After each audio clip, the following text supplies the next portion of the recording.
Terima kasih klik video ini dan jangan lupa subscribe.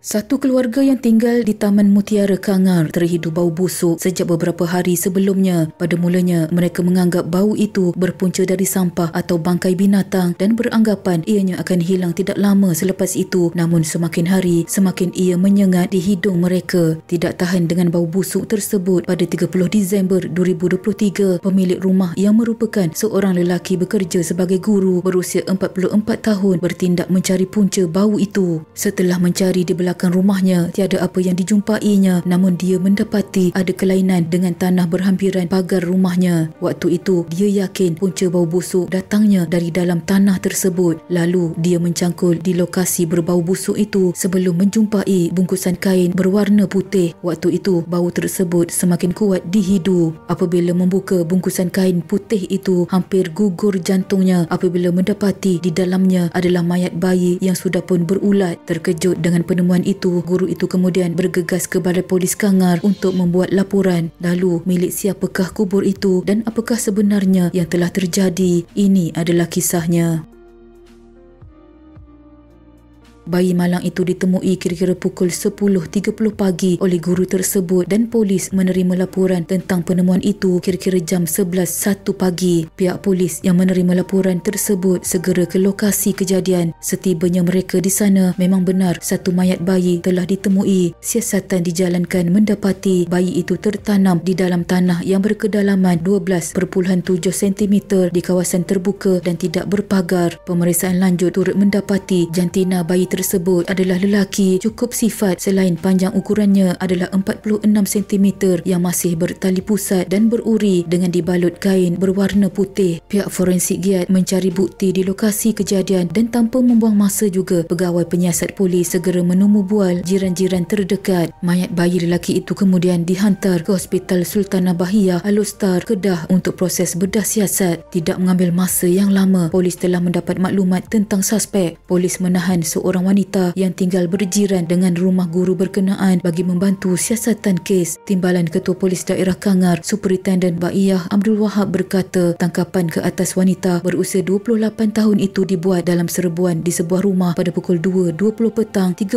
Disember. Hari yang sama menerima laporan berkaitan penemuan satu mayat bayi lelaki itu. Suspek Yuni Widya Sari berusia 28 tahun berasal dari Medan, bekerja sebagai seorang pengasuh, tinggal bersama majikannya yang berjiran dengan rumah guru yang menjumpai kubur cetek itu. Suspek kemudian dibawa ke ibu pejabat polis untuk disoal siasat dan direman sehingga 5 Januari yang bermula 31 Disember. Kes itu disiasat di bawah Seksyen 318 Kanun Keseksaan, iaitu menyembunyikan kelahiran dengan membuang mayat secara sulit, iaitu memperuntukkan hukuman penjara maksimum 2 tahun atau denda atau kedua-duanya jika disabitkan kesalahan. Dalam sesi soal siasat itu, polis telah didedahkan dengan apa sebenarnya yang telah terjadi kepada bayi malang tersebut. Pelbagai persoalan timbul tentang bagaimana tiada sesiapa pun yang mengetahui akan perbuatan suspek, bagaimana suspek menyembunyikan kandungannya, apakah majikan suspek mengetahui tentang kandungan dan perbuatan suspek itu.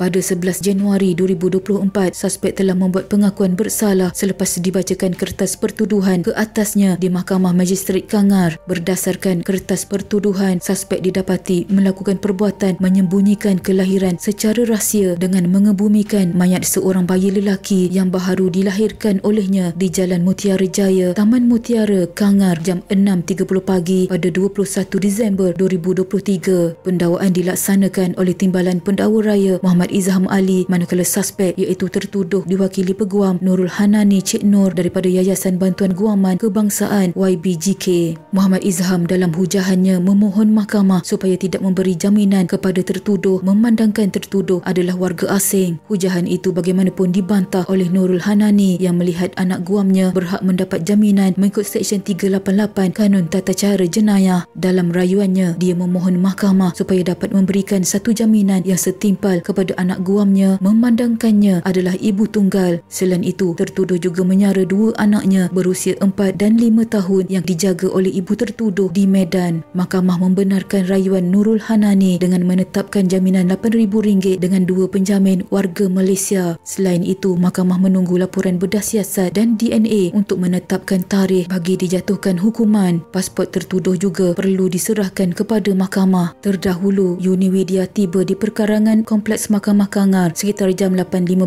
pagi diiringi anggota ibu pejabat polis daerah Kangar.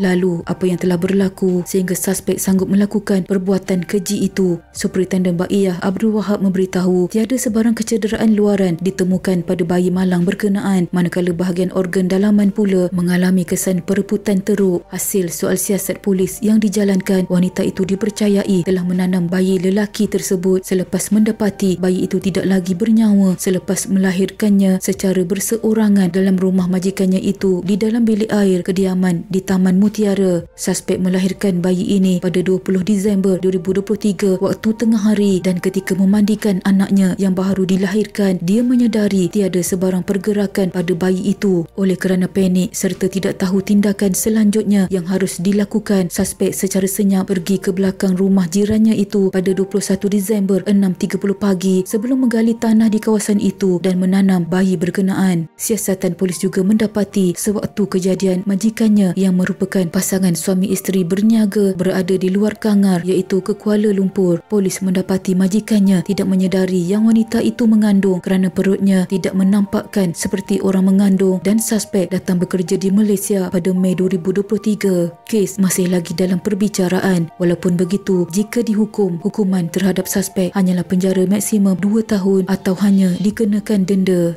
Sekian.